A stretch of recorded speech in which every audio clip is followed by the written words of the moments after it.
Baik, Assalamualaikum warahmatullahi wabarakatuh. Di sini, saya Widya Ramasarita akan menjelaskan materi mengenai demokrasi. Yang pertama adalah hakikat dan prinsip demokrasi. Menurut Tanirja, pada tahun 2009, demokrasi adalah pemerintahan oleh rakyat. Kekuasaan tertinggi berada di tangan rakyat dan dijalankan langsung oleh mereka atau oleh wakil-wakil yang mereka pilih di bawah sistem pemerintahan bebas. Lebih lanjut, Abraham Lincoln pada tahun 2014 secara substansial menyatakan bahwa demokrasi adalah suatu pemerintahan dari, oleh, dan untuk rakyatnya. Dari apa yang dinyatakan oleh Abraham Lincoln, maka pemerintahan demokrasi adalah pemerintahan yang meliputi 3 hal mendasar. Yang pertama adalah pemerintahan dari rakyat atau government of the people. Kemudian pemerintahan oleh rakyat, government by the people, dan pemerintahan untuk rakyat, government of the people. Dari apa yang disampaikan oleh Abraham Lincoln ini juga sesuai dengan 3 hal prinsip demokrasi yang perlu dilakukan menurut Ubadillah dan Rozak. Yang pertama adalah pemerintahan dari rakyat atau government of the people. Rakyat memang menjadi salah satu elemen atau komponen penting bagi sebuah negara, karena tanpa rakyat maka sebuah negara tidak bisa dikatakan sebagai sebuah negara. Sebab syarat penting diakuinya sebuah negara adalah harus memiliki warga negara atau rakyat. Pemerintah itu dibangun dari rakyat. Mengapa demikian? Dikarenakan bahwa pemerintah itu juga berasal dari seorang rakyat yang dipercaya secara lebih untuk memimpin rakyat lain dengan aturan-aturan yang telah ditetapkan berdasarkan posisi dan kondisi dari rakyatnya. Kemudian pemerintahan oleh rakyat, government by the people. Pemerintahan oleh rakyat ini maksudnya adalah pemerintahan yang dilakukan oleh pemerintah atau pemimpin, adalah sebuah pemerintahan yang mengatasnamakan rakyat, bukan mengatasnamakan pribadinya atau mengatasnamakan elit-elit politik atau birokrasi tertentu. Jadi, secara garis besar, semua keputusan yang akan dibuat dan diambil haruslah mengatasnamakan rakyat. Sebab, jika pemerintah mengatasnamakan pribadi atau nama-nama elit, politik atau birokrasi tertentu dalam setiap keputusan yang akan dibuat dan disahkan, maka itu sudah menyalahi aturan sistem pemerintahan demokrasi. Kemudian pemerintahan untuk rakyat atau government for the people. Pemerintahan untuk rakyat maksudnya adalah segala sesuatu yang ada di sebuah negara, baik yang sudah ditetapkan atau yang belum ditetapkan, bahkan yang belum dibuat pun, harus berdasarkan rakyat. Karena salah satu syarat berdirinya negara adalah dengan adanya rakyat. Mengapa demikian? Semua ini dikarenakan dalam sistem demokrasi rakyat adalah pemegang kekuasaan di sebuah negara. Jadi, pemerintahan atau pemimpin yang telah diberikan amanah dan kekuasaan oleh rakyat harus menjalankan kewajiban dan amanah yang telah diberikan sesuai dengan kepentingan, kebutuhan, dan kondisi rakyat.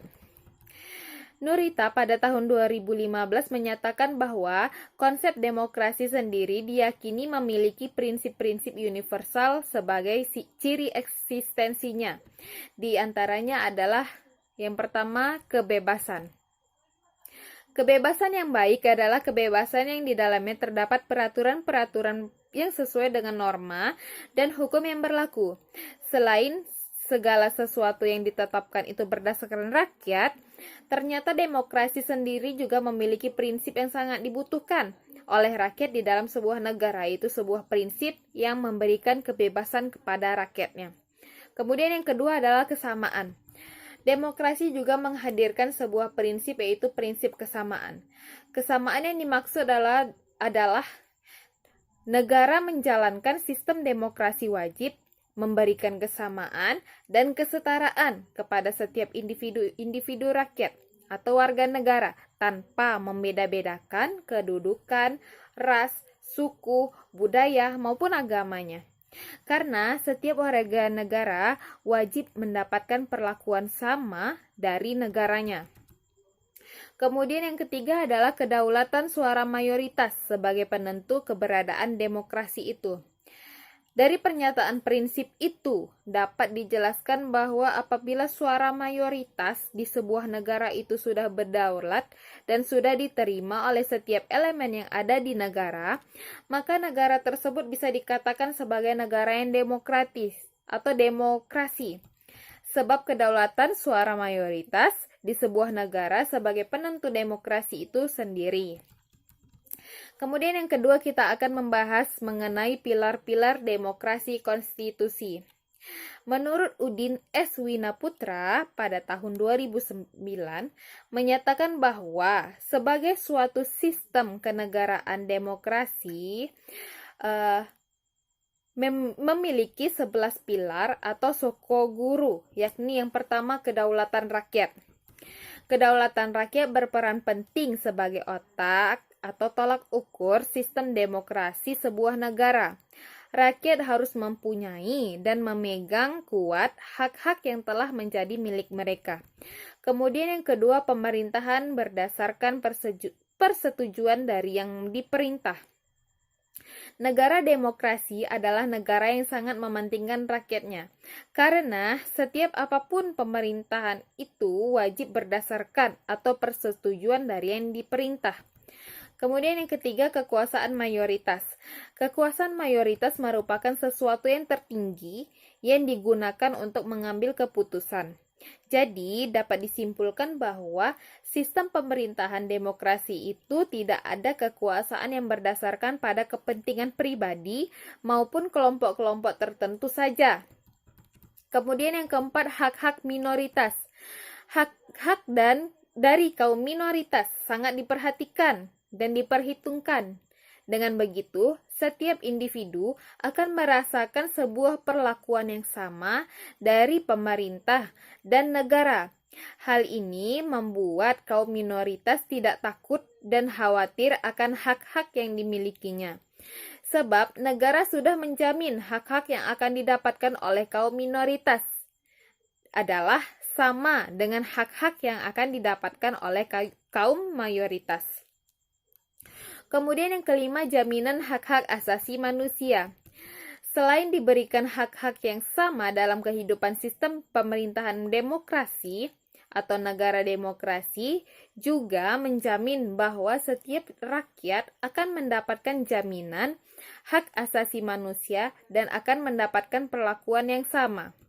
Kemudian yang keenam adalah pemilihan yang bebas dan jujur.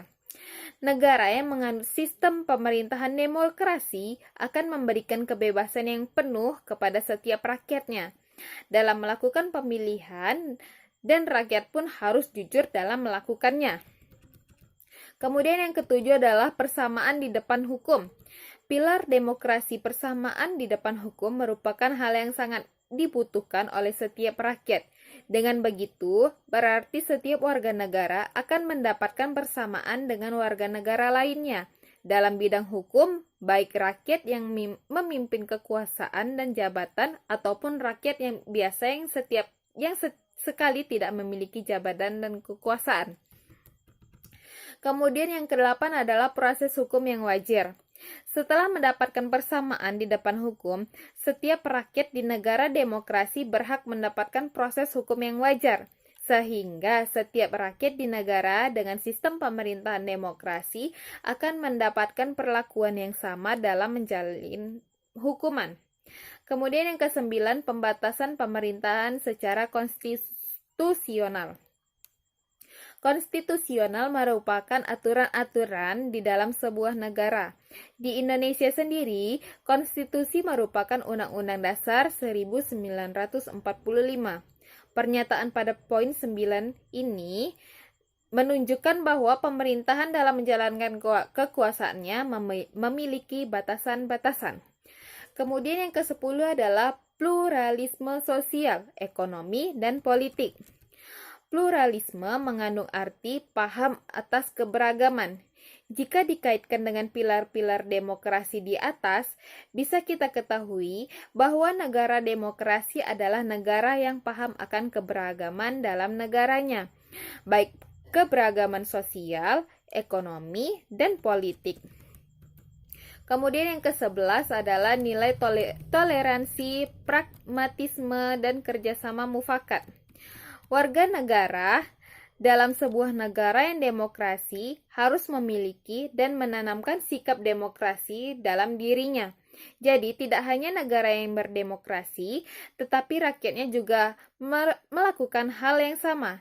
Dengan begitu, maka keinginan dari setiap warga negara dan negaranya untuk menjadi sebuah negara dengan warga negara yang sejahtera, makmur, aman, dan sentosa akan segera terwujud dan sangat mudah untuk dicapai apabila dilakukan secara bersama-sama. Baiklah, demikian materi yang dapat saya sampaikan. Semoga bermanfaat. Assalamualaikum warahmatullahi wabarakatuh.